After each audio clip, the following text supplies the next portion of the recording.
तो बहुत स्वागत आप सभी का एक बार फिर से खंडवा डिफेंस फैक्ट पर। तो आज की इस वीडियो में हम लोग बात करने जा रहे हैं वर्ष 2026 की सबसे बड़ी खबर को लेकर। यानी अगर इसी साल हम लोग K8 मिसाइल का परीक्षण भी कर लेते हैं तब भी वो खबर इतनी बड़ी नहीं होगी जितनी बड़ी ये खबर है। जी हाँ, आज हम लोग बात करने जा रहे हैं भारत और फ्रांस के द्वारा संयुक्त रूप से निर्मित किए जाने वाले एक नेक्स्ट जेन जेट इंजन को लेकर, जिसका इस्तेमाल भारतीय वायुसेना के लिए बनाए जाने वाले एमका के अंदर किया जाएगा। तो चलिए जानते हैं क्या खबर निकल कर आई है।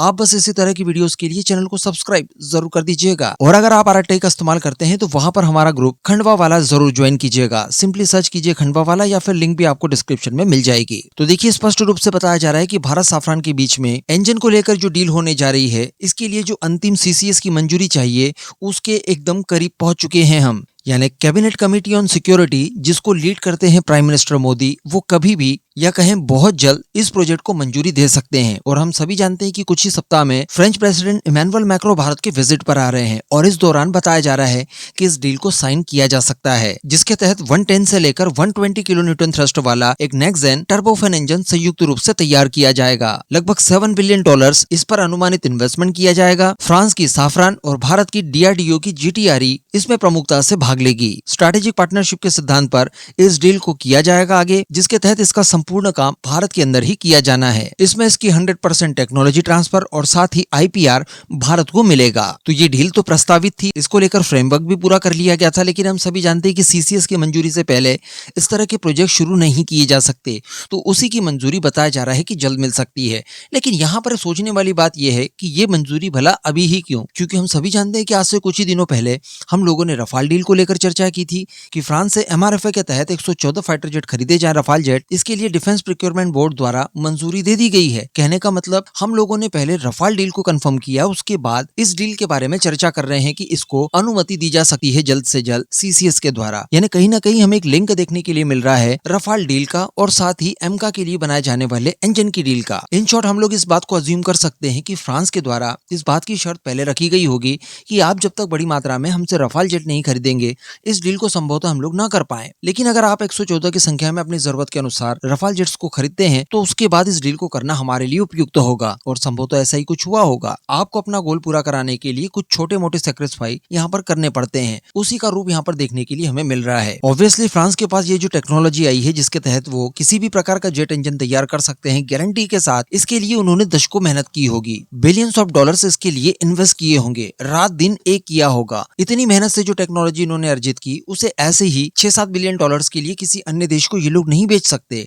आप हमारा ही एग्जांपल ले लीजिए कि हम लोगों ने जो कावेरी इंजन तैयार किया है या जो तेजस बनाया है, आने वाले समय में जो एमका या फिर तेजस मार्क 2 टेडबीएफ बनाएंगे, क्या हम इन्हें कुछ बिलियन डॉलर्स के बदले ऐसे ही किसी देश को उपहार के स्वरूप दे सकते हैं जिसमें इसकी 100% टेक्नोलॉजी और IPR भी शामिल हो? आप खुद कहेंगे कि नहीं, ऐसा भारत नहीं कर सकता। तो फ्रांस भला ऐसा क्यों करेगा? या अगर करेगा भी तो ये उसी शर्त पर जब हम लोग इस तरह की टेक्नोलॉजी देने वाले देश को बड़ा फायदा यहाँ से पहुंचाएं। तो इंजन की डील के चलते हम लोग बड़ा फायदा पहुंचाएंगे। 6-7 बिलियन डॉलर्स अगर हम लोग इन्वेस्ट करेंगे तो ये छोटी मोटी रकम नहीं है, उसके लिए भी बड़ी रकम है। साथ ही इस तरह का इंजन फिलहाल फ्रांस के पास भी नहीं है, उसे भी अपने 6th जेन प्रोग्राम के लिए इस तरह के इंजन की आवश्यकता होगी।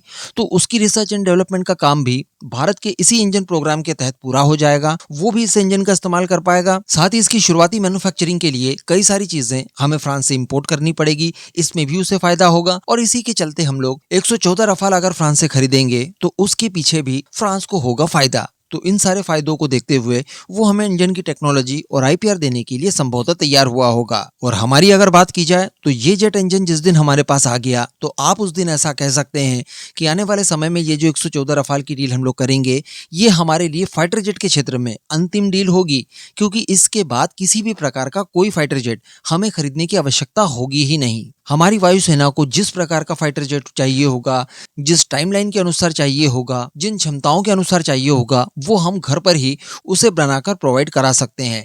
उसके बाद ना टेक्नोलॉजी अधिग्रहण का टेंशन रहेगा, ना लोकल मैन्युफैक्चरिंग की बात की जाएगी, ना कीमतों की बात की जाएगी और ना ही वेपन इंटीग्रेशन की बात की जाएगी। संपूर्ण रूप से प्लेटफॉर्म हमारा स्वयं का होगा। तो एक बहुत बड़ी खबर और बहुत ही सही मौके पर निकल कर आना, ये संकेत देता है कि भारत आने वाले समय में काफी अच्छा करेगा और वर्ष 2026 2026 उस अच्छा करने की स्थिति की नींव डालेगा। साथ ही बताया ये जा रहा है कि ये जो इंजन तैयार किया जाएगा ये कोई ऐसा वैसा नहीं होगा, ये हमारी कई तरह की रिक्वायरमेंट्स को एक साथ फुलफिल करेगा। एक तो ये भारत के अंदर इकोसिस्टम डेवलप करेगा, इसे आप आसानी से एमका और टेडबीएफ में इस्तेमाल कर पाएंगे, तेजस मार्क 2 में भी इस्तेमाल कर पाएंगे, क्योंकि इसका जो साइज वगैरह होगा वो हम लोग F414 इंजन के आधार पर ही तैयार करेंगे, जिनका इस्तेमाल करके ये प्लेटफॉर्म शुरुआत में फ्लाई कराए जाएंगे। साथ ही जरूरत पड़ने पर इसका थ्रस्ट हम लोग 140 किलो न्यूटन तक और इनहांस कर पाए, इसकी सुविधा भी हमारे पास उपलब्ध होगी। तो ये शानदार और बड़ी खबर को लेकर आप सभी का क्या मानना है, नीचे कमेंट करके जरूर बताइएगा।